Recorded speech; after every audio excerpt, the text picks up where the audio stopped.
I'll get on Twitter, I'll see something outrageous, I'll get triggered by it, but I mean, I'll get off 30 seconds later and it's over. I'm white and I've got everything I need. No one clutches their purses when they're in a room alone with me. And I can drive for any neighborhood I please at any hour, and the police don't do a thing. So if I see a penny on the ground, I leave it alone and fucking flip it. I'm a straight white male in America. I got everything I need. I'm a guy getting paid more than a girl with a degree. And I can walk down the streets after dark, no one wants to rape me. And I can get a girl pregnant and just as easily flee. Just like my straight white male dad did to me.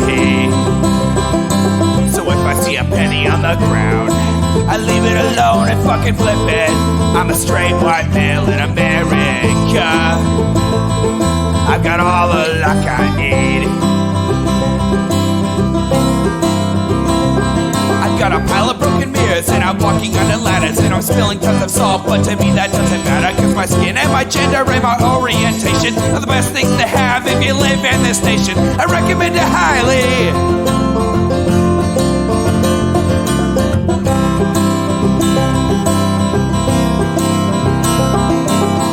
I see a penny on the ground, I leave it alone and fucking flip it.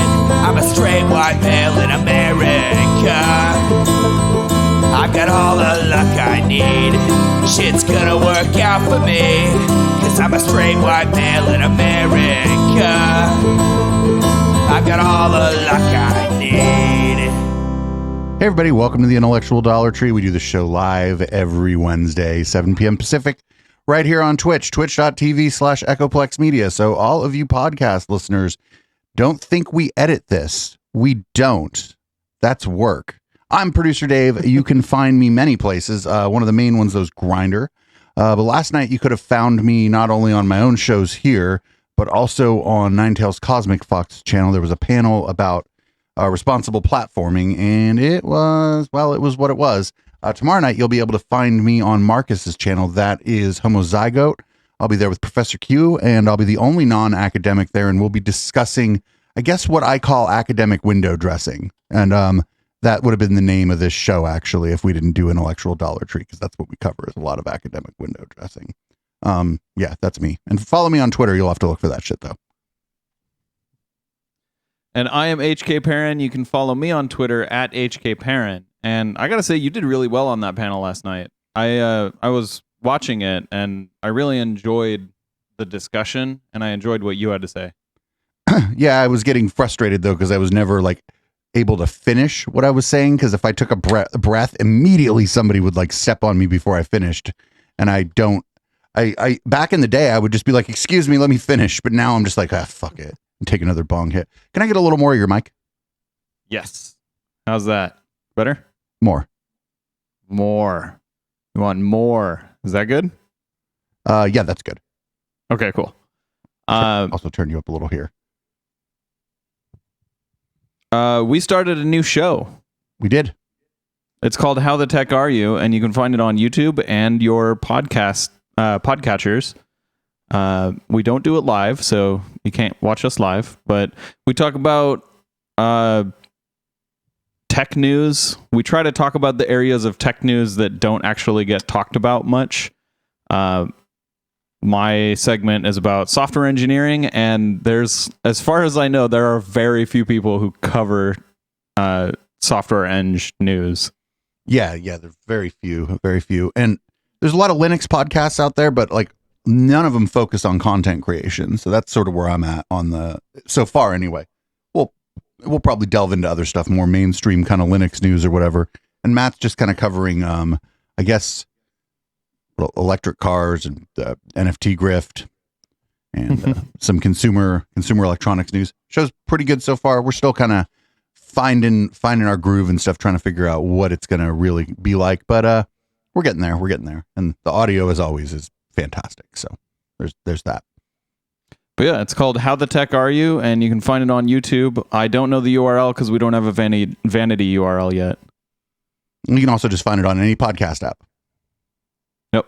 Along with this show, which you should be finding on a podcast app if you're not listening to the podcast. Anyway, enough about ourselves. We did 2 weeks ago. I think you didn't make it, or no, were you here when we did Douglas Murray 2 weeks ago? I think so. Yeah. I was here. Very posh and very racist. Yeah. Yeah, well, he is on tour for his Great Replacement Theory book. I'm sorry, I don't remember.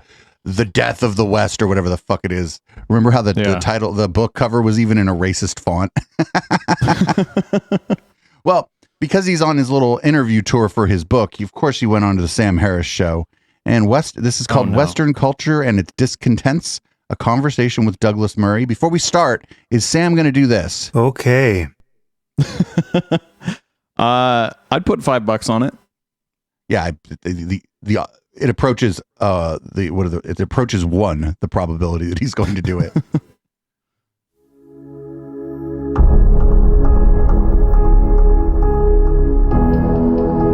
Welcome to the Making Sense podcast. This is Sam Harris. Just a note to say that if you're hearing this, you are not currently on our subscriber feed and will only be hearing the first part of this conversation. In order to access full episodes of the Making Sense podcast, you'll need to subscribe at samharris.org. There you'll find our private RSS feed to add to your favorite podcatcher, along with other subscriber-only content. We don't run ads on the podcast, and therefore it's made possible entirely through the support of our subscribers. So if you enjoy what we're doing here, please consider becoming one.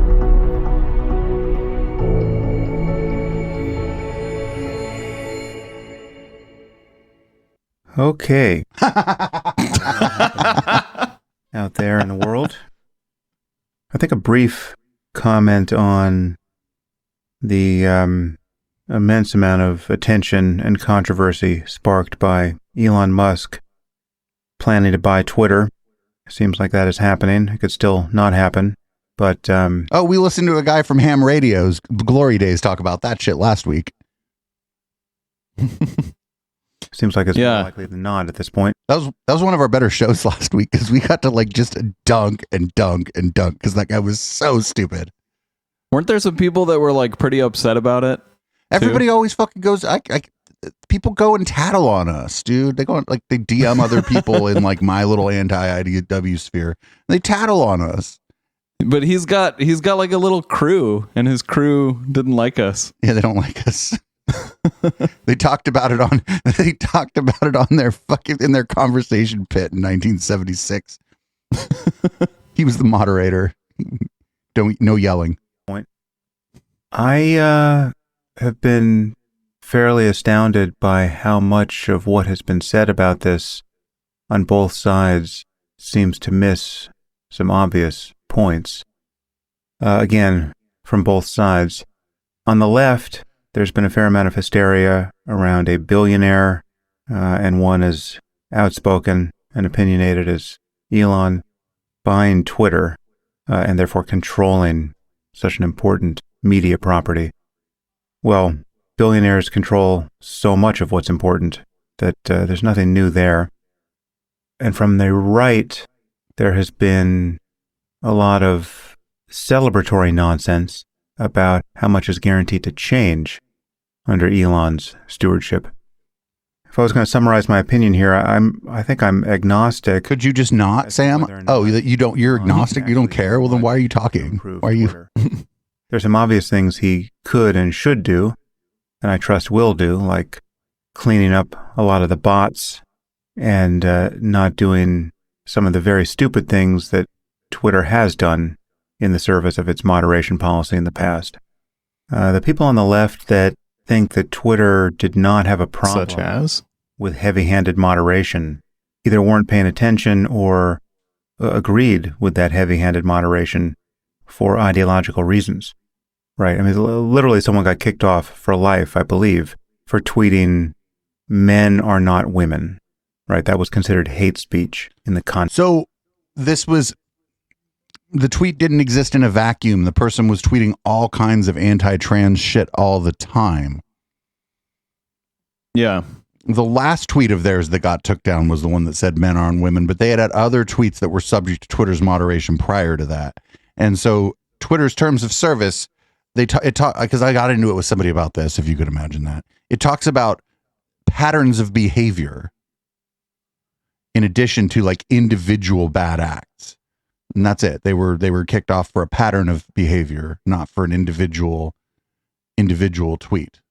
Yeah, they were kicked off because they were a transphobe, not because they tweeted one transphobic thing. Right. They were just constantly tweeting that stuff.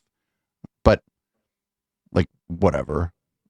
Sam probably doesn't even know I don't remember who the person is either, but I'm not the one who brought it up.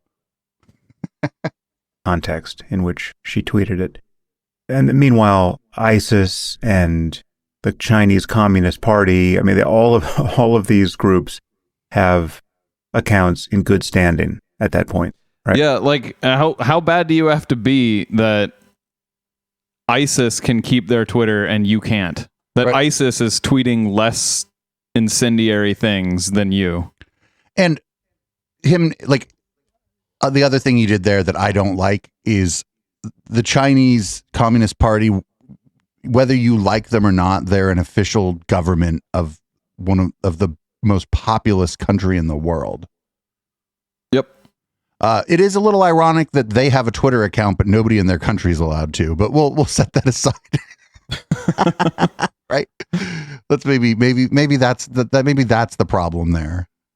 So, But yeah, also like he's saying that individuals should be compared to entire governments in terms of like their actions. Right. And Twitter's on the record. That's why they didn't remove Trump. They're like, we can't remove him. He's the president of the United States. What he says is newsworthy.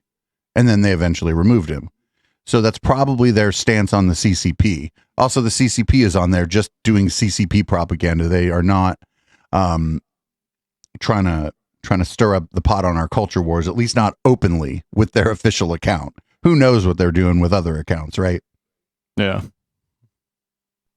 and insofar as Elon is going to insist upon a more transparent and ethical moderation policy, that will be to the good. But in truth, if moderation were easy, someone would have figured it out by now. And, I'm not especially close to this problem technically and what algorithms can do to solve it, but it just seems like there are always going to be apes in the loop, at least to adjudicate someone being kicked off and reinstated. You need people at a certain point to process these claims of who should be kicked off and who shouldn't. And what you have in front of you are an endless series of judgment calls, some of which are trivially easy and some of which are really hard, right? And I don't see how that problem ever goes away. So I don't see how you don't always have enormous numbers of dissatisfied people in the wake of even the wisest moderation policy. Now, for the so-called free speech absolutists, who seem to not want much of a moderation policy, and who are claiming that Twitter's or any other platform's attempts at moderation in the past amounted to censorship, first of all, we already know what an unmoderated or effectively unmoderated platform looks like. You go over to 4chan or 8chan and see what... I was wondering if he was going to say that. Yeah, if Twitter becomes like 4chan, I would leave Twitter. Yeah, that's 4chan fucking sucks. That's what strangely enough, Leo Laporte on the Tech Guy the show where people call in for tech advice said that to somebody. Somebody's like, "Oh, Elon's going to go on and they're going to do just full on free speech." And Leo says to him, he goes, this is off topic and we don't really talk politics here, but I'd like you to go look at 4chan and tell me if you'd like to spend your day posting and interacting with the people there. And the guy had no idea what 4chan was. He's like, "I'd just like you to look at that and think about why the bigger platforms moderate." And I was like, whoa, this is a tech advice call-in show. Good job, though. Yeah. The last good thing 4chan ever did was Project Chinology, where they fucking mobilized people to take out Scientology, basically. Ever since then, it's just been useless.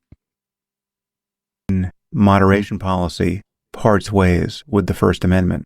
Everything happening over at 4chan and 8chan is protected by the First Amendment. I think those platforms should exist. Right now, there are things on there that might be illegal, right? Child pornography and any other video record of a crime that was perpetrated for the purpose of creating the video. There are laws against all of that. People should go to prison for that stuff. Totally understood. But that leaves immense scope for absolutely obnoxious and soul-destroying poison that can be spread on a social network, and which most of us want nothing to do with. And there are legitimately hard calls. Like, for instance, I think every platform should have a no doxing policy. And the people who have been kicked off Twitter, people like Alex Jones and even Donald Trump, I think should have been kicked off. And they should have been kicked off largely for their knowingly marshaling their crazy followers to dox and harass and effectively ruin the lives of identifiable people. But by that standard, Elon Musk should have been kicked off of Twitter a long time ago. Remember that incident with the diver where he called him pedo guy because the guy didn't like his fucking submarine? He should have been kicked off. I think he should have been kicked off for more than just that. But I mean, that's mostly just because the guy's like literally committing crimes on Twitter, and like we were all just fine with it. Yeah, like manipulating his stock using Twitter should also be against their terms of service. Just the incident with the diver is just the most obvious incident of brigading that I've ever seen. Yeah. I mean, I would think that their terms of service would be, don't break the law on our platform. And if they're not, then they should be. At least that should be like the minimum bar. They could have a bar above that, but that should be the minimum. Not for nothing, I lost a Twitter account for talking shit to Jacob Wall while he was using Twitter to try to obstruct a federal investigation. So on the platform, right? That is what was happening. Jones and Trump knew that's what was happening whenever they targeted an individual on social media. And it was absolutely despicable. But there is no bright line between malicious doxing and necessary journalism, right? Is you just sort of know it when you see it. Do I think that members of ISIS should be doxed? Absolutely. Right? Show me some terrorist atrocity with people caught on cell phone cameras or security cameras. Do I want those people identified? Do I want them caught by the cops? Of course. But do I want somebody who has an opinion that is not shared widely by the woke mob, doxed by that mob, and hunted as an apostate out in the real world because of what happened to them on Twitter? Of course not. But again, this is a hard problem to solve, and there will be edge cases. And I just don't see how that problem goes away by taking Twitter private, or by cleaning up all the bots, or by implementing an appropriate algorithm. There's still going to be people at the end of the day trying to figure out where the edge cases are and what to do about them. So I think the right and the left have much of this wrong. I think appeals to the First Amendment are generally misleading. I think we want platforms that have coherent moderation policies that prevent them from becoming like 4chan and 8chan. And I certainly wish Elon the best of luck in developing such a policy, implementing it, and in making Twitter better than it is. I think Elon's claim that Twitter is the town square and that it's absolutely crucial to make it much more in line with the First Amendment is an understandable, but I think ultimately dubious one. Twitter isn't the town square. There are many successful, influential people who are not on Twitter. The problem is that most people in tech, most people in journalism, most academics, and certainly Elon among them, are addicted to Twitter.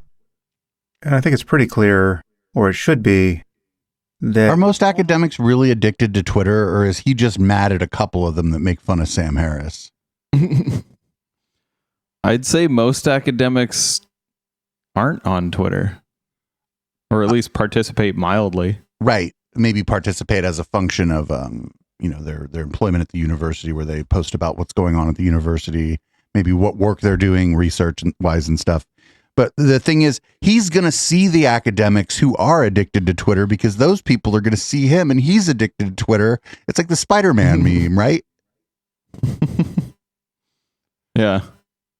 Almost every case, that addiction is counterproductive. It's not to say that Twitter isn't useful. I'm still on it. I still find it a valuable source of news and recommendations. You post more than I do. Occasionally, it's a great spot to connect with someone who I wouldn't otherwise connect with. But I have pulled back a lot. And then block them if they disagree with you. A fair amount of the dysfunction of over-engaging with the platform in my own life, right? And I certainly see that dysfunction well advertised in the lives of others. So there are many reasons not to be on Twitter or not to be on it much. And there are many people who are thriving who are not on it. So it's not the town square. You have not lost your personhood if for some reason you get deplatformed from Twitter. So I think the analogy to the town square is a false one. And I think the notion that any legal speech must be tolerated on the platform is going to lead to a truly awful place to be. And then people will be free to leave. I agree with him start a new platform. on that. Right, but that's not how it's going to end up shaking out. I think it's going to end up shaking out with him running the platform the way he uses it. He's going to run the platform in such a way that it advantages his businesses, and he's going to use it in some ways, I think, to go after his critics. Possibly. Best indication of future behavior has got to be past behavior, right? You think he's going to start censoring criticism of him? I don't think it's going to be that cut and dry. I mean, you know what I'm saying? I don't think it's going to be that obvious. Like shadow banning? I don't know what form it's going to take. I just know how he uses Twitter, and I assume that that's going to be to some extent how he's going to run it. Possibly. I mean,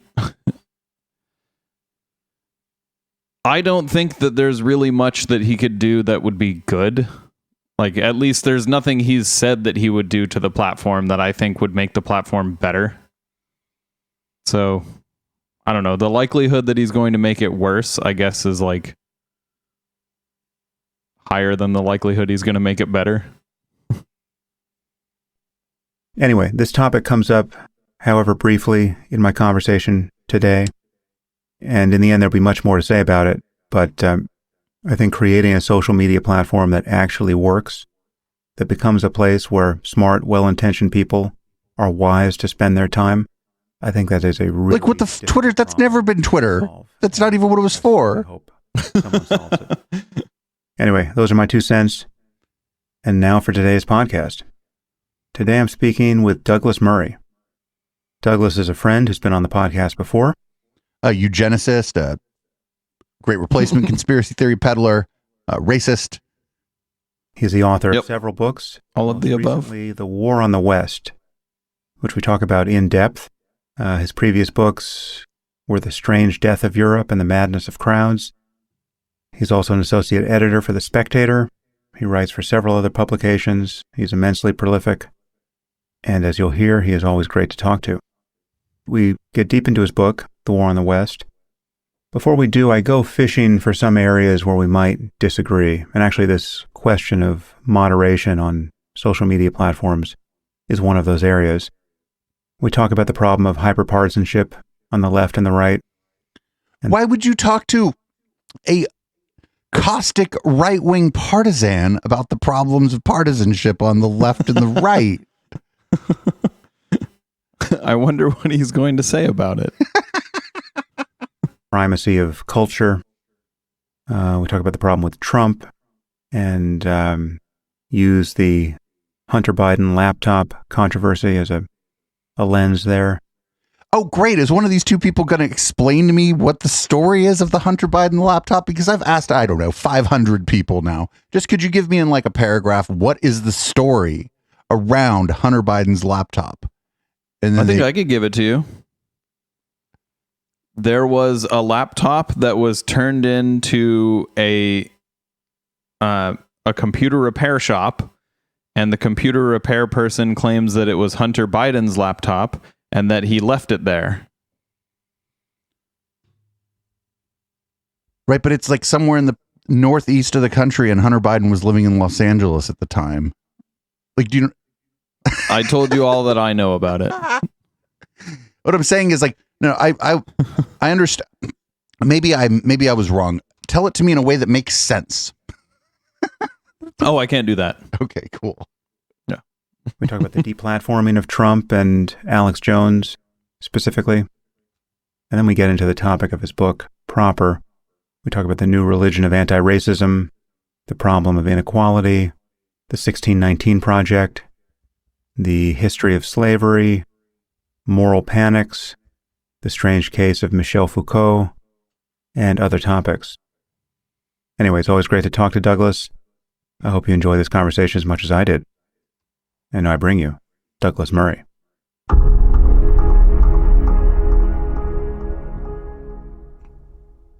I am here with Douglas Murray. Douglas, thanks for joining me again. It's a huge pleasure to be with you, Sam.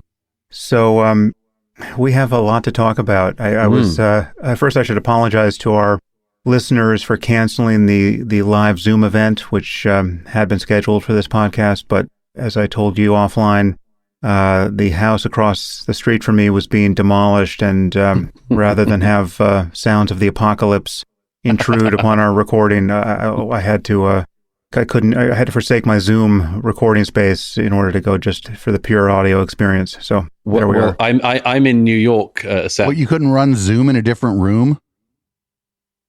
So it's permanent Armageddon noises in the background here. So we could have canceled each other out. Yeah. Okay, so you have a new book, which we will definitely talk about. That book is The War on the West. And it is in case it's not obvious from the title, it is a passionate defense of Western culture of a sort that only you could muster. And it's a fantastic read. I'll agree with that. A doubly fantastic listen. Define Western culture in that sentence. I think the people who wrote the Turner Diaries are dead. So yeah, it's up to Doug Murray now. I read some of it and listened to the rest of it.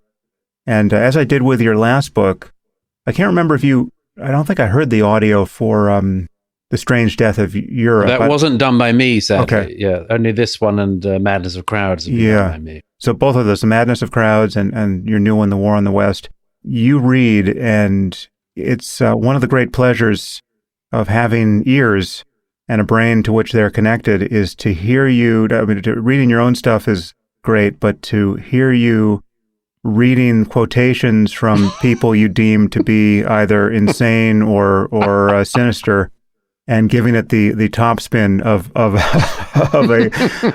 derision is just amazing. So I recommend that people. That's very kind of you to say so. So I enormously enjoy doing my own audiobooks, partly because I find it incredibly funny. And with Madness of Crowds, as with The War on the West, I had to apologize repeatedly to the sound engineers and explain to them I wasn't laughing at my own jokes. Right. I was laughing at the things I quote, because so often they're ridiculous on the page, but they're even more ridiculous when you say them out loud. Yeah. And just some of your own writing also gets the benefit of your reading. And there are lines that really are laugh out loud funny, which I'm not sure everyone would discover on the page quite as readily as when you're reading them. That's very kind. There was one in Madness of Crowds I remember that was much better on Audible, which was I quoted somebody referring to something as being literally like Adolf Hitler's Mein Kampf. And I say, not just any old Mein Kampf, but Adolf Hitler's Mein Kampf. Oh, a quip.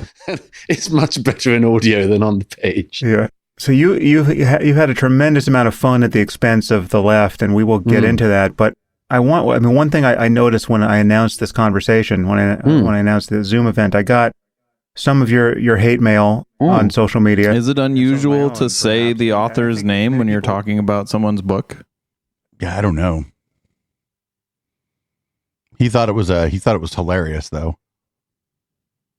Or expecting that any conversation between the two of us about the derangement of the left would just be an exercise in confirmation bias, right? We're basically going to agree about everything. Yeah, there's something in that.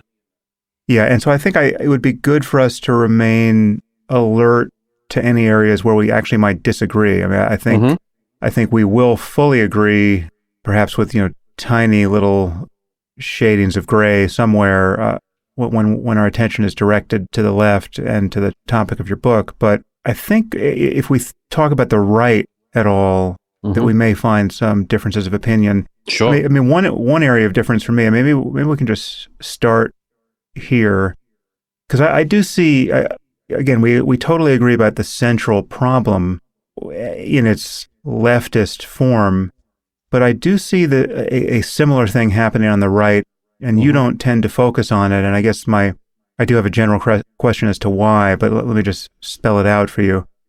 I think the generic problem that we both see is that there's now a concern with identity that seems to supersede any honest engagement with ethics or facts, or even a concern about whether one's own. This guy's book is about the West. That's a proxy. It's a dog whistle for white identity. Yep. Yeah, he said as much on the last show that we listened to him, or on the last show where we were listening to him speak. He said that like pretty plainly. Beliefs are internally consistent, right? So there's just immense double standards and instances of hypocrisy and just shoddy thinking happening under the aegis of identity politics. But I'm finding this both on the right and the left. And I mean, so on the, there's this obsession with group difference and victimhood. There's the same willingness to destroy institutions without any thought as to what could replace them. For sure. There's the right has just grown demented by conspiracy theories and a cult of personality, under Trump. And so on the left, you'll see people deny that, there's anything strange about being told that all white people inherit the original sin of racism, or that there's anything strange about a new book titled "Anti-Racist Baby," right? I mean, this is where we'll get deep into this when we hit your book. But on the right, we see people denying that there's anything wrong with Trump or the January 6th attack on the Capitol or the big lie about the 2020 election. So I guess my question for you, in search of possible disagreement here, is why focus exclusively on the left? Well, the first thing is I don't. And I'm always, I'm sure like you, Sam, I've become aware of quite easily of who doesn't read me. And, actually an interviewer said to me the other day, what do you think about what people think about you, sort of thing. And I said, I don't really know what they think. I don't spend that much time trying to absorb it. But I know when people don't read me, and I know that one of the signs is when people say, you only talk about X, when actually I write about a pretty wide range of subjects. I write 3 to 4 national newspaper columns a week, and I wouldn't be employable if I wrote about only one issue. Well, let me just to claim not to be guilty of not reading you, because I do. Perhaps only is too strong, but I mean, so you and I both have several friends and colleagues, and in certain cases it might be former friends and colleagues, who have been fighting from the same trench as the two of us, aimed at the left, but they've focused entirely on the left, right? I mean, and some of them appear to have lost their minds, or at least lost certain principles of intellectual honesty. And I won't just say Brett Weinstein. And I certainly don't put you in that category, but there's no question that this book you've just written is entirely focused on the leftist assault on Western culture. Yes, well, because it's quote Western culture, which again that I'm trying to he means is white people.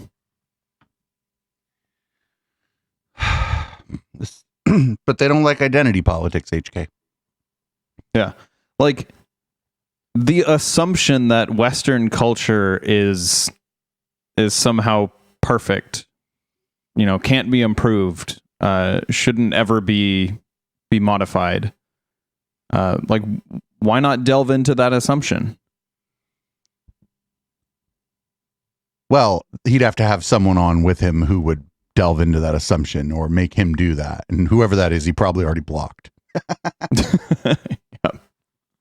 Back against, identify, and I think inoculate us against. But I mean, I'm by no means silent on problems on the right. Obviously, I'm more politically aligned with the right than you are, and I don't particularly mind that. Albeit the right that I knew from the UK is rather different from some of the American right. But that's not to dodge matters. It's simply to say, as I say, about people not reading me. I mean, anyone who reads what I write will know that I've consistently critiqued my own side. Yeah. I mean, for instance, and let me just rattle off a few that come to the top of my mind. Immediately, January the 6th happened. I wrote in the main conservative newspaper in the UK. This sits solely at the feet of Donald Trump. He led his troops to the top of the hill. And what did he expect them to do? I make no apology for that. Got plenty of criticism for it from people, but I still will not regard and do not regard the attack on the US Capitol as being nothing.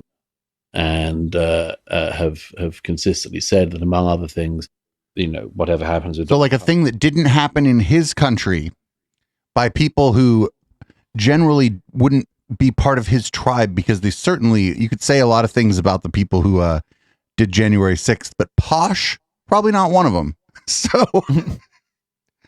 Also, like, patting yourself on the back for calling an insurrection an insurrection. Like, whoop-de-doo, you told the truth. Right, good job, buddy. You don't get a cookie for that. You can't. Yeah, right, we're supposed to just generally endeavor to tell the truth. Yeah. Not claim that what people around him were saying was not essentially up to and past the point of what we call incitement. That seems perfectly clear, and I've written about that repeatedly. And let me give you two other quick examples. There are on the American right things, and I've been in America for a year now. There are things which do not exist anything like the proximity to the political center on the American right than what exists in Britain. We'll give you a couple of examples. An obvious one is conspiracy theories. Another one is like very unpleasant forms of prejudice, which again would totally knock you out of the race in the UK. In fact, I spent New Year's Day this year not taking a break because I won't name him, but a very ugly, unpleasant right winger in the US had spent his New Year tweeting about people. One particular person who he described as having a Rothschild physiognomy. And I spoke to Barry Weiss and said, this is where the right goes wrong. This guy is actually affiliated with some conservative institutions in the US. It seems to me totally intolerable that a flagrant anti-Semitism should be anywhere near the center of the American right. But how is like his like posh version of the Great Replacement Theory any different? Like it's not the exact same thing, but how's it really any different than overt anti-Semitism? Like, you know what I'm saying? Like, it's not as overt. Okay, there you go. Less posh or more posh. Yeah, it's more coded language, and he's upset when people say the quiet part out loud. Yeah, and he may himself he may not share that particular bigotry, right? I've never heard him say anything anti-Semitic. Yeah, but he has similar views about groups of people. Very similar views. And immediately criticized him for this, and got, I have to say, absolutely no reward in return, only a heap of bile from right-wingers who thought that he was either ignorant and didn't know what he was saying, or that there was nothing wrong with talking about people. Why don't you just say his name, fool? Who the fuck are you talking about? Like, is it Jack Posobiec? Is it Mike Cernovich? Like, who are you talking about? You know what I'm saying? Yeah. I Nick don't know. Fuentes? I didn't hear about it. Like, I don't know who he's talking about. People having a Rothschild physiognomy. And thirdly, I'd say, just off the top of my head, At the moment that Russia invaded Ukraine, I saw that a part of the right in America was going very wrong indeed, Yeah. as was a part of the right in Europe. And I immediately used my column in The Spectator, which is the oldest right-of-centre magazine, the oldest weekly magazine in the English-speaking world. I used my weekly column there to talk about the right that had gone wrong on Russia, how it had been misled, how it was lying, how it was providing counterfactuals, counterinformation, how it was pumping out Russian disinformation, how it had fallen for Vladimir Putin and been taken for a ride. Again, I say this not just because anyone can go and search this stuff, but because I don't think I ever have any problem with saying what I think about people who are identified as being on my own side. And there's a reason for that. It's not tactical. It's because I don't want to be a million miles near these people. Right. I wouldn't want to be near these people. Open So when anti-Semitism people is say, and they did so have a person uncouth. identified who was obviously a nasty little anti-Semite. When they said, "Oh, you've no idea how many people are going to turn on you about this," I said, "I don't care. Why would I care? Why would I care? Why would I want to be aligned with people who thought that Vladimir Putin was the savior of Christendom and a devout, honest Christian who must sort of provide the bulwark to the madness of left-wing liberalism? Of course not. I don't want to be anywhere near these people." And as for the Trump point, by the way, I mean, sorry, it sounds like, but only because the nature of the question, I don't want to sound too self-defensive, but at no less a platform than the national, the conservative, what's it called, the National Conservatism Conference in Orlando, Florida last year, I was on a stage with several people you'd know, and the question of Trump came up. I criticized Trump in front of an audience that was mainly supportive of him, and I said there is something absolutely unsustainable about the fact that in front of an audience like this, I mean, various people like Ted Cruz had spoken as well. And I said, one of the only dissenting notes of the conference, and I said, among other things, that it's totally unsustainable that you have this situation where at a conference like this, somebody asks a question about Donald Trump, and everyone on the panel pretends to know less than they know about him. You know, Right. they pretend not to know that he's got a really horrible character, for instance, and pretend that merely his ability to win is what we like, and therefore we'll park everything else. You know, we'll pretend that January the 6th didn't happen and that it's just the libtards going mad. I said that in front of that audience. Again, I'm not searching for popularity. You're but searching I for would not popularity. want to be on the stage. So am I. So with Sam including Harris. people So who simply HK. We all are. uncritically praise Donald Trump and join in with it. Why would I want to? And be anywhere money. near that? Yeah. Yeah. Well, Both. I'm very glad I gave you an opportunity to To agree? get that off your chest, because you're often lumped in with the people who do not make those points, which I think are absolutely just necessary concessions to political So sanity. because you can find 3 things that happened that you thought were like uncouth on the American right now, like we should just like what now? What does that do for us? How do we process that? What new information are we really getting here? He gets to check off the box that says criticized my own side, so now everything I say flies. That might be it. Yeah. Weird. And it's a problem. So I just, By the way, sorry, one other whilst I'm at it, which is Yeah. I said immediately after, I covered the US election for a number of newspapers, and I traveled around about 10 states in the days before the 2020 election, in the weeks before the 2020 election.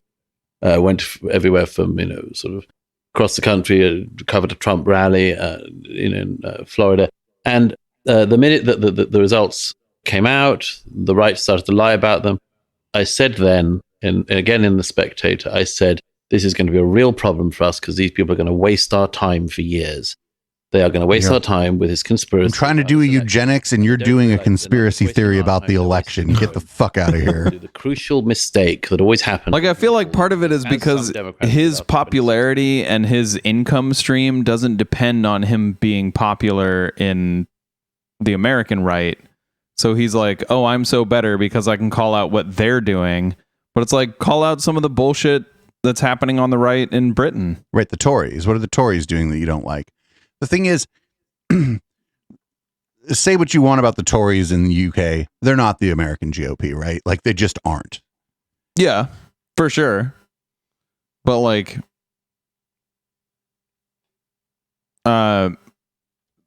right-wing extreme politics is not a uniquely American problem.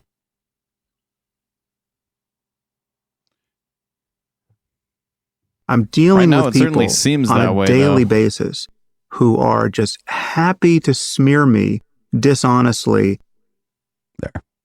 That's what he's saying, a version of that, right? That everybody who's saying I am a eugenicist, or that I am a white supremacist, or that I am, I hold racial bias against people based on their skin color.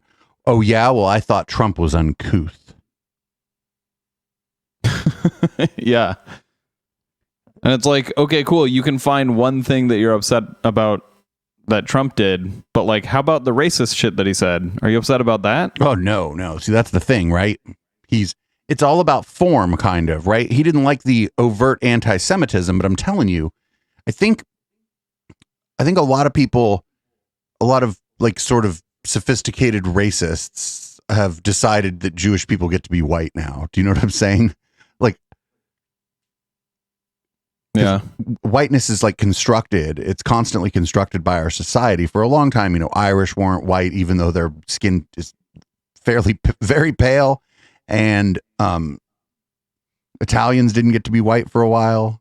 The French, maybe, I don't know. Maybe the French had the good sense not to come to America, though. Who knows? But like, since it's like being constructed like in real time, and a lot of times it's being constructed by white supremacists or people who are agents of white supremacy, then they can just choose to bring people in and not bring people in as they please. And in this guy's case, I really think in his definition, his construction of whiteness, that includes the European Jewish folks. Quite possibly, yeah.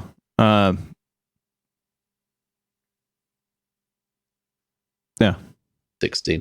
They will fall into the mistake of thinking that they won, and as a result, they will not do the necessary self-searching that you need to do when you've actually lost an election and work out why you've lost.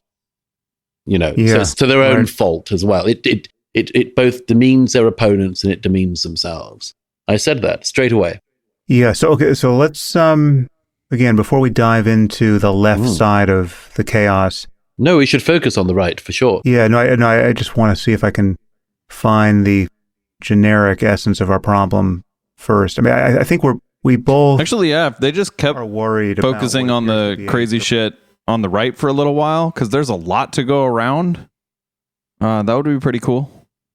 Arrangement of our culture, and culture is not this expendable thing. Culture really is the operating system for humanity at this point. I mean, we have, insofar as we surmount, mere nature, red in tooth and claw, we arrive fully in culture. And wait, where were the points of disagreement? Also, what does he mean right now? Oh, he's just talking about how culture is like a layer on top of our biology, and it's what happens. I mean, this is like fairly accepted. This is not like a controversial thing he's saying. That culture is just a layer on operating system, though. Yeah, well, he just fucking wants to he just can't. He can't just say anything regular. Okay. And it's just the basis for every epistemic and emotional and ethical engagement with our shared social reality. And politics is a strand of that, but there's much more to it than politics. And what we're seeing now is an environment wherein misinformation and moral panics and social contagion are getting made immensely worse by social media and current trends of loss of trust in institutions and just other forms of fragmentation of society. And again, this is, whatever we're going to say about the left, as crazy as it is, and as easily seen to be in your recent book, on the right we have QAnon and the other odious exports. This guy didn't I don't think this guy uttered the word QAnon until after January 6th. Who, Sam Harris? Yeah. I don't know that to be true. Like, I don't listen to every one of his episodes, right? But what strikes me as odd is that while QAnon basically was coming up, all of the skeptics were nowhere the fuck to be found on QAnon. You know what I'm saying? Yeah. Like, at least in America, our American skeptics were just asleep at the wheel as the satanic panic fucking came back. The only people talking about it and writing about it were leftists who they were complaining were too woke the whole time and didn't realize that like a lot of us like had our finger on the pulse on something really important. Yeah. From Trumpistan.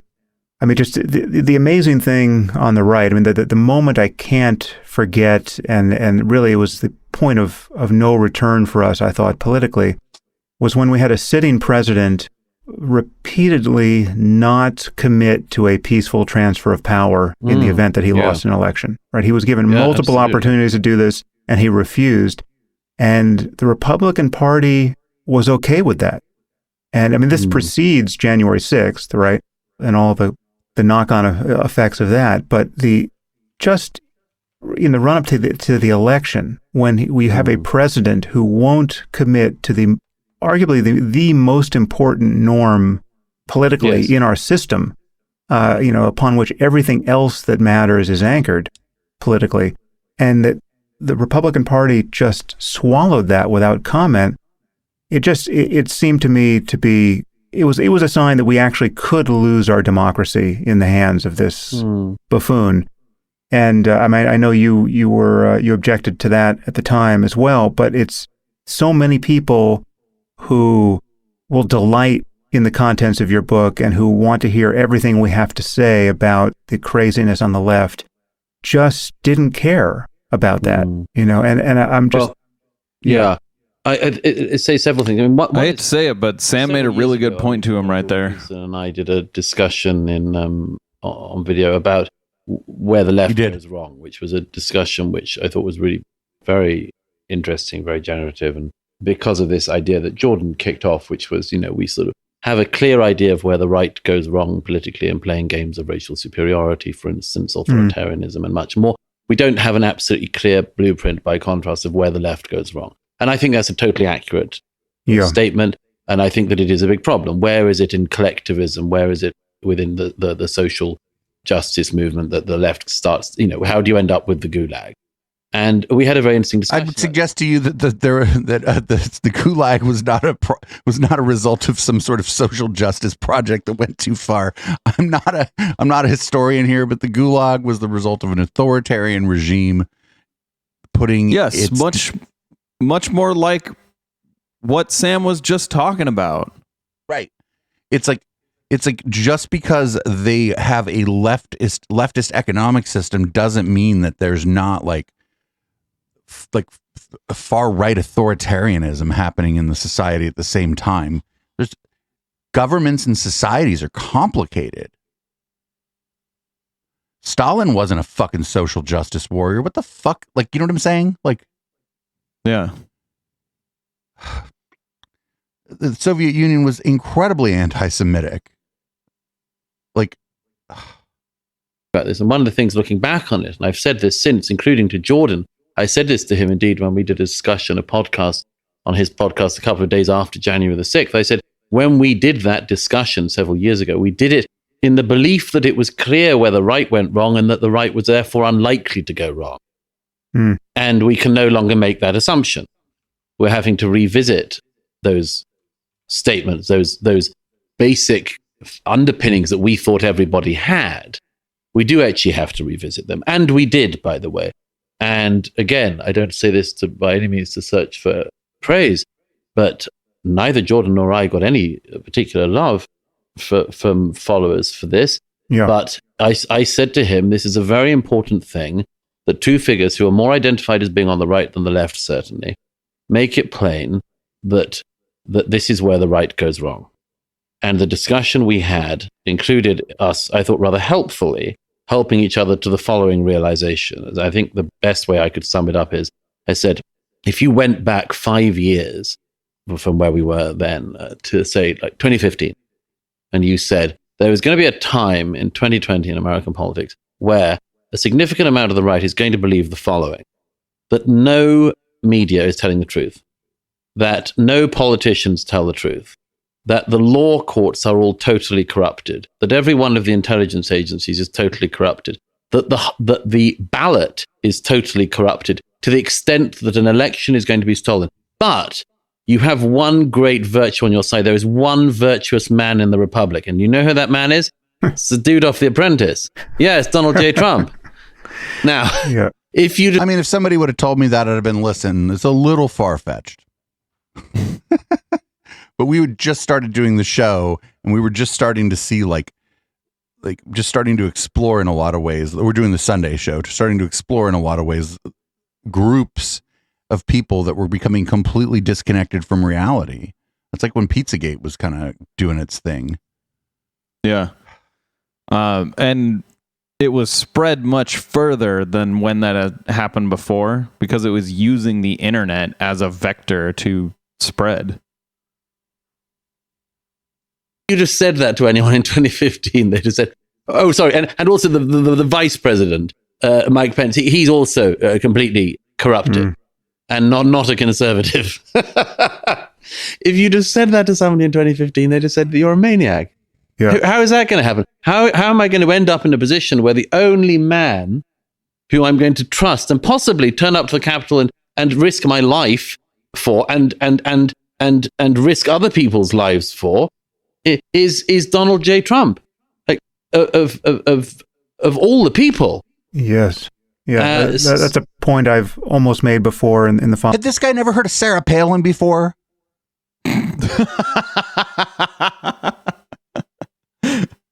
Yeah, but Sarah Palin didn't know how to grift. Right. But I mean, Donald Trump knows how to grift. I just remember getting a call from someone I know who had never voted for a Democrat before in their life. And they called me, and it was like when the Sarah Palin announcement happened, the person called me and said, I'm going to vote for the Democrats. That person looks like when she was in her 20s, she was the hot girl that would stand next to the Mustang at the car show, and I don't think she should be the vice president.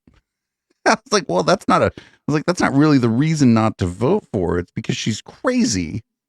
Yeah, like, well, that too. Like I came to that assumption somehow, and I'm like, well, okay, well, welcome to our side. Vote for Barack Obama, please. Unfortunately, a lot of the people who, well, this is conjecture on my part, but I can't imagine this happening without at least some cases of this. But a lot of the people that felt that way, that voted for Obama instead of McCain, ended up voting for Trump just because Trump was a man. Or because there's been a sustained propaganda campaign against Hillary Clinton since she became the first lady of the United States of America. Yeah.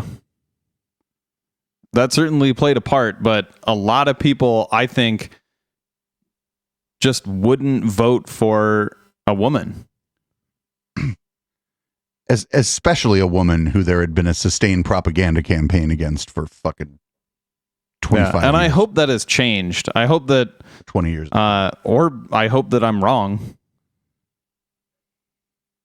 Following form, back in 2015, I would have said that there was literally not a single Fortune 500 company in America that would have ever had the thought, the situation is really grim for us. What we need is a complete rebooting of our organization. We need to bring in a new CEO. We need to find them, and we have found the most competent, most inspiring person for the job, and that man is Donald Trump. Yes, that would have been. We've done a headhunting exercise, guys, and we've come back with a song. A man of high integrity. That's what we need. Yes. Never knowingly told an untruth. Yeah. Yes, but so this is definitely a problem, and it's a problem of I would say particularly of the American right. And the problem is obviously that there is something that Trump taps into which they fear that nobody else can. And I don't know whether they're right or not. I have no electoral crystal ball.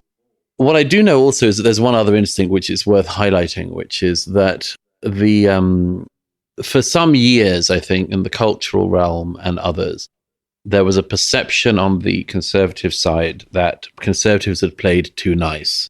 That basically what happened was that the left advanced incrementally and sometimes actually in bounds. That it enjoyed rubbing the right's noses in its defeats. That When did that ever conservatives were too happen? gentlemanly to ever do anything other than I mean, not the slightly left slow. succeeding, but when did the right ever, not have a huge whiny baby reaction to it? Well, I'm not sure what he even means by leaps and bounds. I mean, is he talking about the Affordable Care Act? Because he comes from a country with a far more progressive healthcare system than the United States, right? So I'm not sure when he says leaps and bounds, what does he mean? I can't. I think he means like enshrining certain rights in the Constitution. That was a long time ago. We haven't had an amendment. Well, I mean things like, the decision on gay marriage and the decision on abortion. Although the decision on abortion was like 50 years ago, and they're still trying to overturn it. They had a scheme. They fucking stacked the courts with activist judges who are now overturning Roe v. Wade. Right, but I want to try to stay on what. Okay, so I wonder if he's one of those gay guys who thinks that gay marriage was a bad decision by the court. Well, I think he just means that, those are policies that are on the American left. Yeah, I guess so.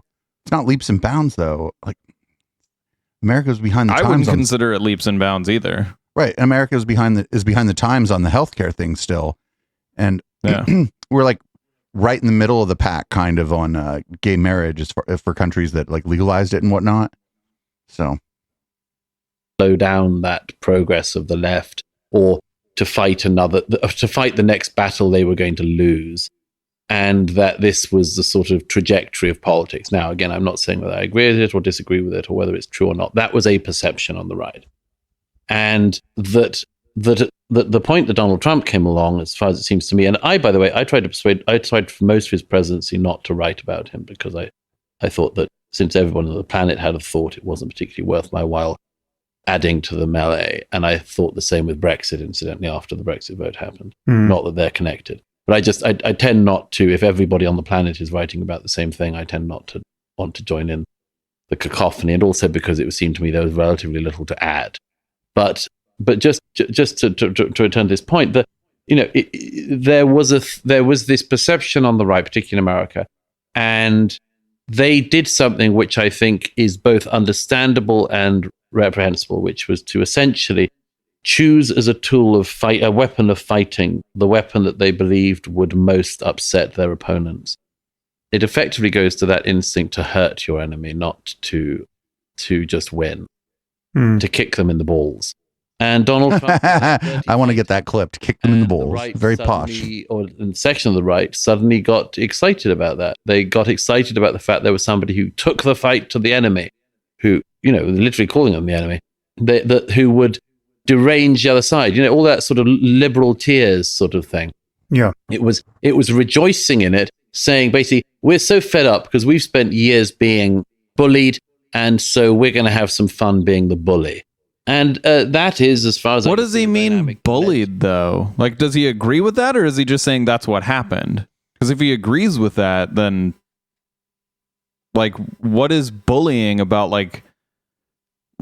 If I'm fighting for my rights and I'm finally able to achieve equal rights as you, have I been bullying you? So I think he's kind of saying that the people on the political right felt like they have been bullied because they're, let's face it, the liberals and people generally on the left, we won the culture war. Outside of the ability to legislate, we win every time. The only reason the political right gets anything they want in the culture war is because of the gerrymander that this country is. Not that it has, that anything is. Actually democratic, goes left. Right. That's what I'm saying. The country is a gerrymander. It's not that it has gerrymandering. The country is a gerrymander. Think about the Senate. So that's how the right, if they win anything in the culture war, they win it by legislating people's rights away. And when the left wins the culture war, it means generally and I'm using the left really broadly here. I don't mean like leftists. I mean the American left.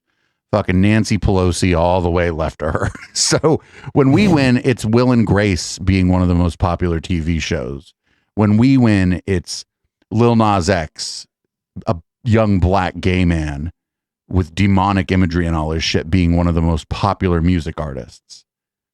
We win the culture war in the culture.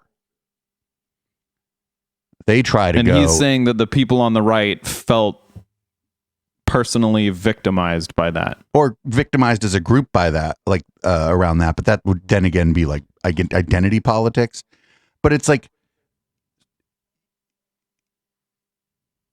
it's just that if you feel bullied by the culture moving a certain direction, then too fucking bad, right? You can't, and then to go and try to legislate it, all you're going to do is piss the majority of people off. It might be good short term, but long term it's bad. Even with the giant gerrymander that our country is.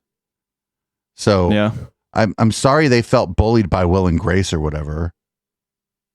I felt bullied by it too, because it presented an unrealistic image of what a gay man should be, and that's a lawyer with a very nice apartment in Manhattan. To Donald Trump and because the Republicans don't know whether they can tap into that feeling of resentment without his aid, they're sort of sticking around him. That's why you have this ludicrous dance that's going on at the moment where no one will declare. Yeah. Well, there's one, again, is in the service of looking for some place where that we might discern some daylight between us. You've been trying to disagree with him for half an hour and you can't do it, Sam. What is that going to tell? What does that tell me?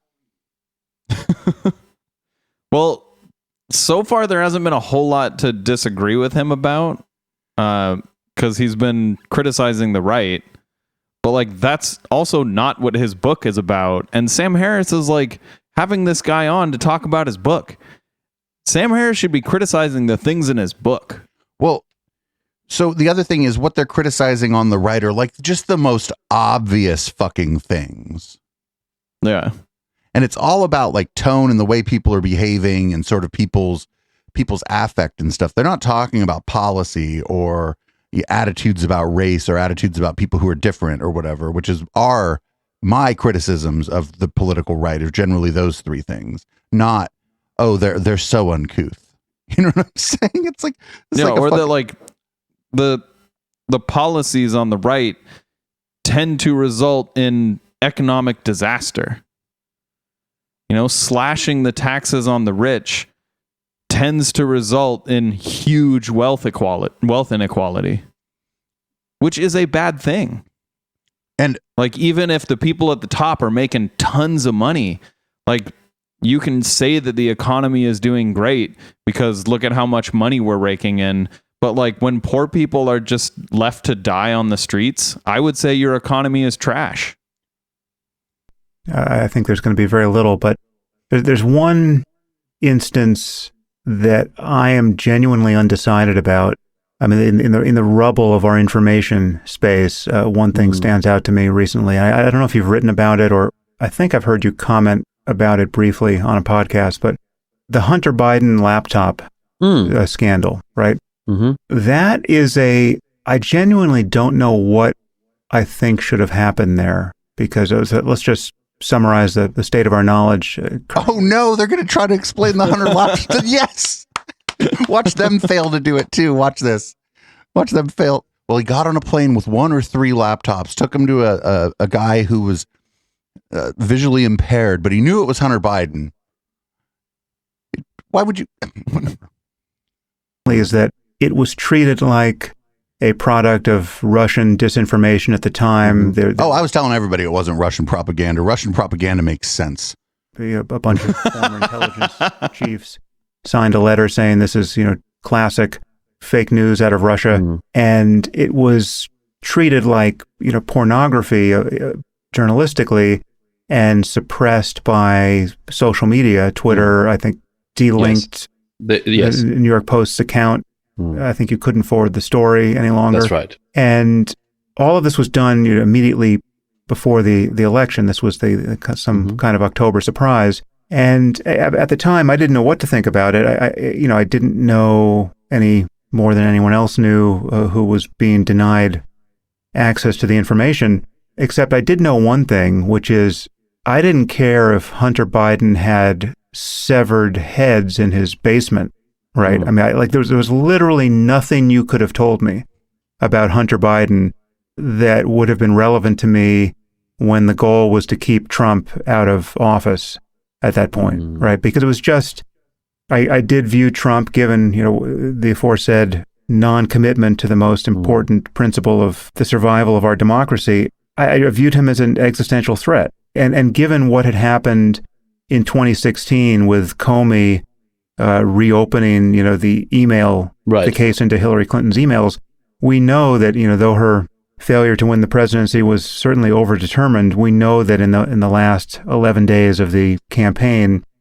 that was the coup de grace, right? And this could have proved the same for the election of Biden, because it was going to be this bright, shiny object that was going to captivate everyone and suck up all the oxygen. So I how do we know? It might have been a ThinkPad.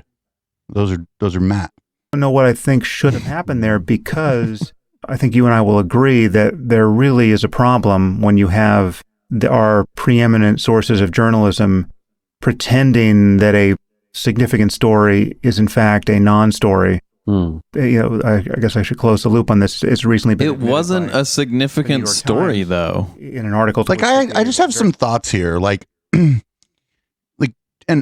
I don't want to get too much into this, but we might get a little into this. If I'm the president, or if I'm running for president, my son's laptop is going to be encrypted.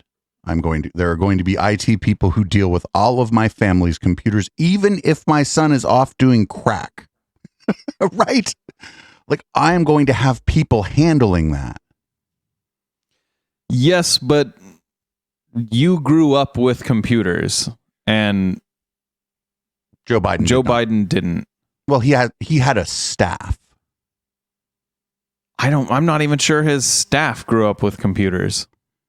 Well, I'm just saying that I don't know. That's the piece of it that actually doesn't make sense to me, is the guy's running for president and that there aren't people, there isn't a department that manages his family's, his staff and his family's computers.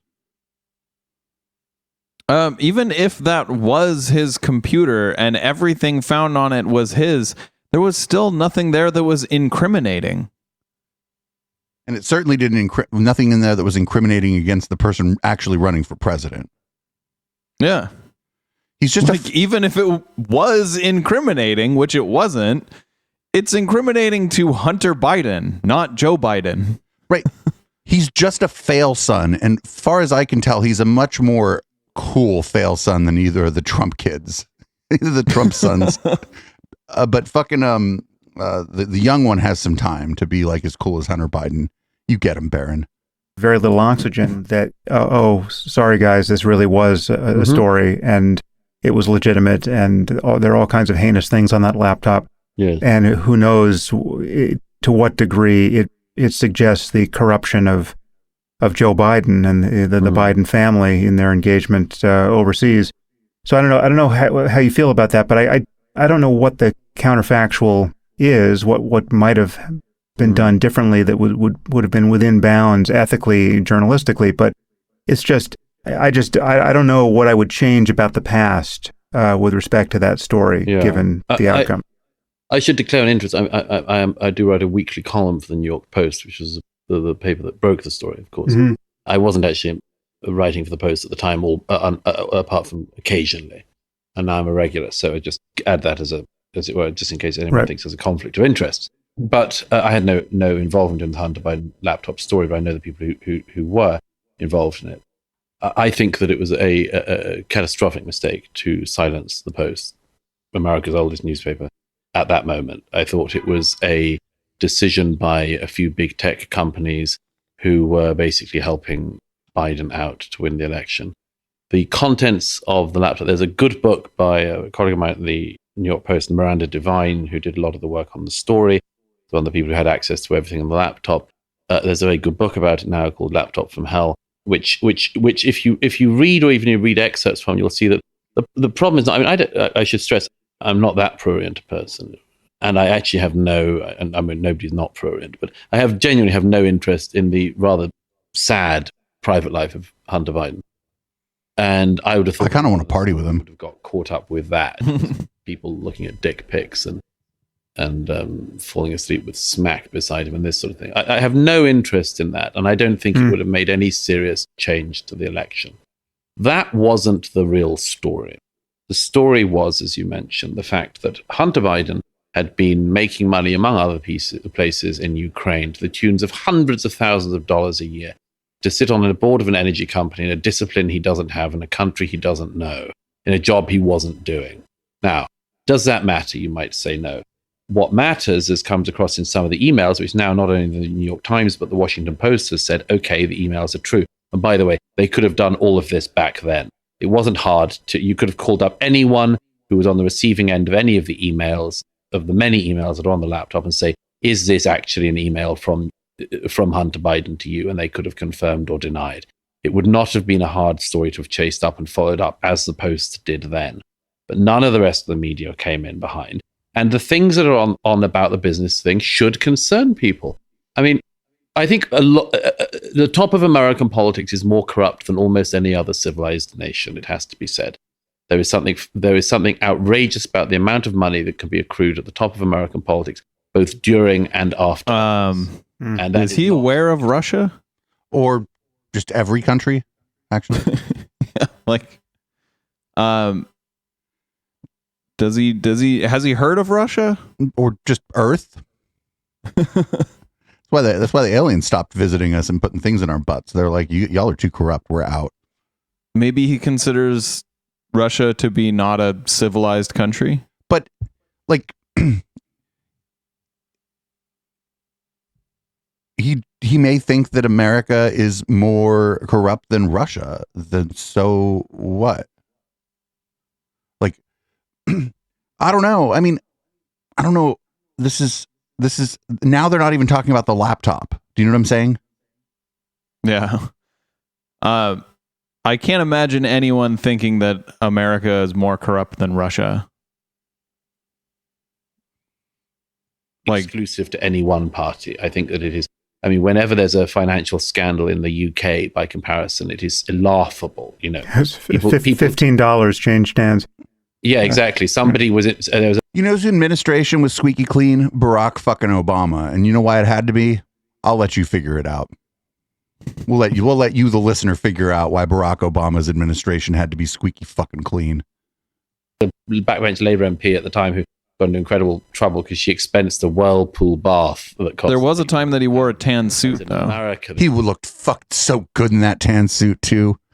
Man, I felt a little, I felt some sort of kind of way about that. I was like, oh. But that was his biggest scandal. He made I can't recall them off the top of my head, but he made mistakes. But I guess a mistake is different than a scandal. Yeah. This would be absolutely nothing. Compare it to Nancy Pelosi's share deals. But the point is that the interesting thing in the laptop was Hunter saying to his daughter, for instance, whatever I do to you in your life, know that I will never do what my father did to me and demand half of all the money I earn. Now, that is a very interesting story, if true. If it's true that there is that Hunter Biden makes money and the father hives part of it off, and we know that the uncle takes part. Look, hives part of it off. Do you you think maybe if your son's running around doing a bunch of crack and you know he's making a lot of money, you would try to set something up maybe for him, such that half of his money gets put in like a fund somewhere? That's what I'd do. I'd be like, hey, listen, if you're going to do this shit, you're going to do this shit. You're an adult. I can't stop you. But you have to put half your money away or I'm not helping you ever again. Yeah. What is he accusing Biden of right here? I think I have not heard of this one. I think this is brand new to me. I think he's slightly accusing Joe Biden of just taking half of the salary that he was getting or whatever and using it, I don't know, to buy ice cream or something. You can buy a lot of ice cream for half of that salary. I don't know. It's it's implied here that somehow Joe Biden is personally financially benefiting from what appears to be a case of where nepotism gets you on the board of a company where you have a no-show job. A lot of rich people's kids are that fail son. You know what I'm saying? Yeah. No-show board of directors job on your buddy's company. That's what you do if you're rich. Not that that's a good thing. But it's just what you do if you're rich and you're in like powerful circles, you hook your kids up. I think I would do it, and I think you would do it. I would try not to, but yeah, I'd probably do it. Yeah. Is that nobody on the left, as far as I can see, particularly wants to engage in this. Why? Because they'll say, but Trump. They don't like it, they wish it away, and they'll say, but Trump. Well, that is exactly what the right does with some of the Trump stuff. They say, but Biden, but Democrats, but Hillary. And so they should. Did we say but Trump? I don't think the private prurient stuff would have made. We don't. No. I also, like we mentioned Nancy Pelosi's stock dealings and didn't give any information on what the fuck he means. Nancy Pelosi's husband is fucking wealthy. Like, that's where other families' money comes from. That's it. It's not. Nancy Pelosi herself owns stocks. Right. And she shouldn't. As a member of Congress, nobody should. You should have to put it in like a fund, like an index fund or a mutual fund or some shit. Some kind of, you should still be able to invest, but you shouldn't be able to invest in individual stocks. You should have to be able to invest like sort of the way like a teachers union might, where they just invest in a mutual fund where there's just a ton of different stocks and it kind of tracks the market, you know? Yeah. But I think that a realization that the top level of American make them buy government bonds. I like that. Is wildly corrupt. There is that family members of people, again, in both parties, become rich when their relatives enter the White House, Congress, or what's more. I think that is something that's worth confronting. Would it have changed the results of the election? I don't know. Nobody does know. But that wasn't the criticism of Hunter Biden's laptop. It was like a bunch of QAnon people claiming there was like satanic panic fucking child fucking like adrenochrome harvesting and shit. Like I saw so many videos of people claiming they had seen so much shit from the Hunter Biden laptop that I was just like, there's no way that shit was on there. Come on, dude. I was just out doing crack. Was it not a monster? Yeah. Post was completely right to run because this was a hell of a story. And the rest of the media were woefully gave themselves away and by not reporting. And the media companies revealed what was revealed after the election, which was anyone could tell, which was a lot of the tech bosses and others were so desperate to make sure that Trump didn't win the election that they were willing to suppress news that was negative about Biden. I think that's a scandal. I think it is part of the thing that leads to this ever increasing distrust in every single entity of power and information.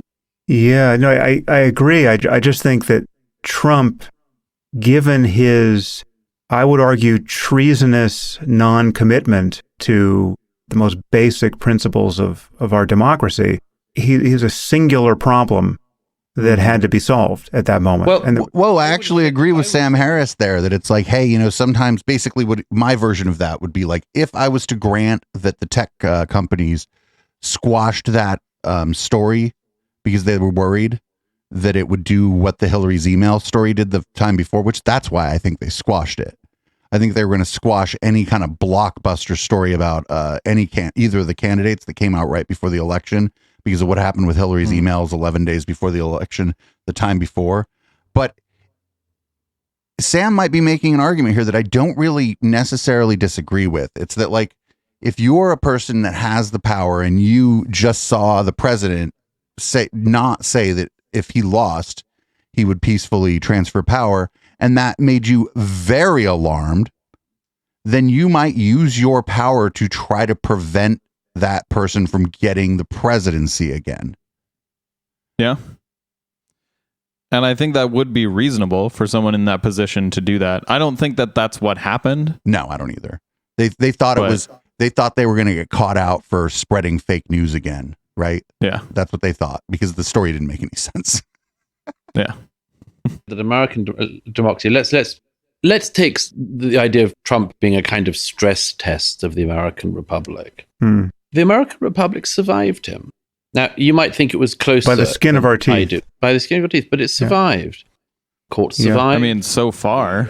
The democracy survived. But it was Time's down not to over a yet. handful of people who would just not accede to his demands. Had Mike Pence done as instructed, had a few Republican election officials done as instructed, we would have had an absolute constitutional crisis, the resolution to which was just non-obvious. Absolutely, but they did stand up. Lindsey Graham did say on the floor of the House on the 6th of January, I have asked repeatedly for evidence from the evidence of this fraud in the election, and he doesn't provide it to me.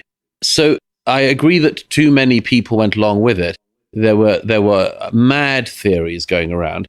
Almost none of it has stood up since. But let me just return to this issue of the laptop, because it's important in terms of this issue of trust in American politics, which disturbs the hell out of me. The problem with the Post story was not just the suppression of the story, but what you described, Sam, the joint letter by intelligence chiefs saying this is classic Russian disinformation. Here's the problem. In my view, every single person who signed that letter should lose their pension, should be cashiered, should be disgraced. Why? Because these were people involved in the NSA, the FBI, the CIA, who became political actors in order to support the suppression of a newspaper breaking a story that enabled Joe Biden to be elected president. It was a wildly political intervention. And it has... Except though, Douglas, we know that there was massive... I disagree with what he's saying right there. There's no evidence that it was political, it was politically motivated. And as far as I know, so if he has evidence, he should present it. So the other thing that's going on here is that foreign state intelligence operatives don't have to create a story to be involved in its amplification and spread. So if the story dropped and then they saw, we'll say highly moderated propaganda accounts, because I don't like the word bot always. It doesn't always descriptive enough. They saw those kinds of accounts spring into action to artificially amplify the spread of this, and it appeared to be from a foreign actor. Let's say it was Brazil for whatever reason, right? Then if that's what they're seeing and they put that information out, then that's what they're seeing, and the story doesn't have to have originated from Brazil for the statement about the propaganda apparatus of the Brazil intelligence agencies springing into action as soon as they start to hear like murmurs about it or whatever, And he's also speaking as if everything that came out about the laptop has been vetted and found true, which, as far as I know, is not true. Very little of, if anything, of what appeared in the laptop has been vetted. Yeah, that's I didn't get too deep into it. I thought it was stupid. So I'm like hesitant to like make any statements about the veracity of each of the individual claims or whatever.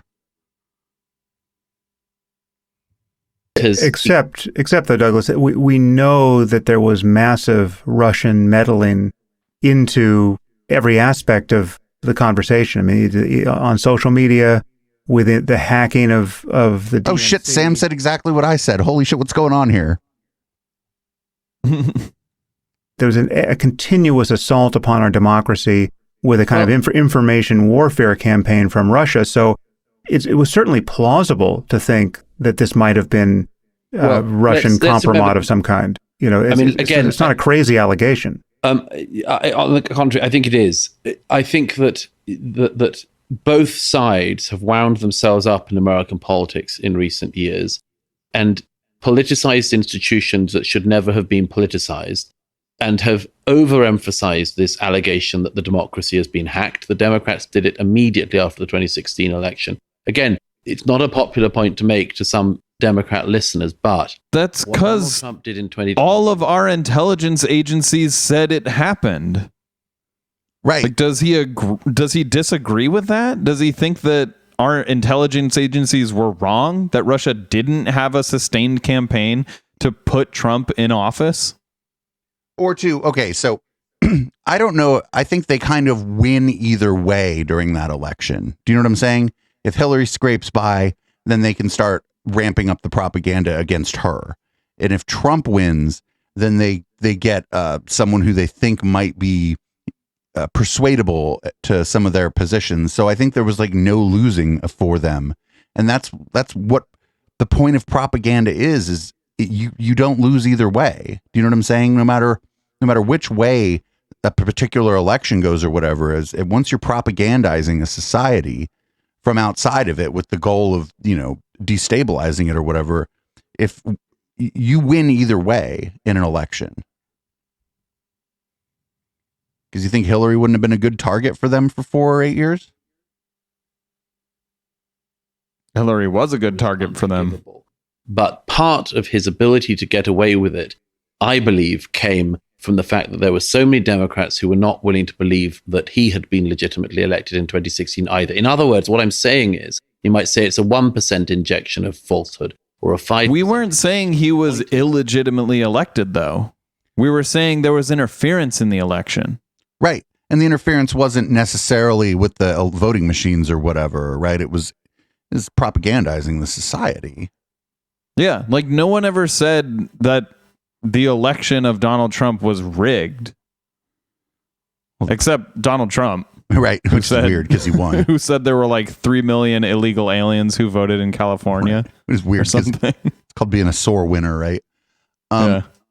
I mean, my position's always been pretty clear on the presidential election that there have been enough times in my life where it has been rigged, but it's been rigged by design and legally. The Electoral College is a method by which you rig the election and you take power away from the population centers in the United States. Yeah. But that's aside from the systemic problems of the way we elect presidents, no one ever said like Russia went in and changed all of the votes. Like we trusted the votes. There were some. We just said there were some hashtag resistance people saying that, but they're stupid, right? Like it's some people are gonna say any old. You think of any dumb thing that somebody might say, and you go find it on. Yeah, Twitter. I shouldn't say no one, but it's like nowhere near the level that right now, this very day, like a year and a half after the election, people on the right, a huge portion of people on the right, something like 30%. Believe that the election was actually rigged, like illegally rigged. Right. And it turns out that it's legally rigged in such a way that generally the Democrats have to win by at least 4 million votes or they're not going to win. But that's different. Is that it was already up for grabs in America that the ballot was just scraped by 4 million votes. Not secure. That you could be hacked by Russia and actually it didn't matter. Now, here's the thing. You're now at this stage, and I wrote this some time ago, and if you translate this into the British context, in Britain, if you had a situation where conservatives, never mind, we can put the left aside for the second, but I can do the same exercise on the left. Conservatives didn't believe that any of the following institutions were on their sides. The court, the ballot, MI5, MI6, the police, the GCHQ. If they believed that all of these institutions and more were against them, these people would no longer be conservatives. They would be something else, but they would not be conservatives. You cannot be a conservative if you believe that there are no institutions in the state that are trustworthy. Hence what's so strange about the Republican Party at the moment. We're going to have to stop this somewhere, and this is as good a place. I don't think I agree with that. Like, no. They can still be conservatives. They just like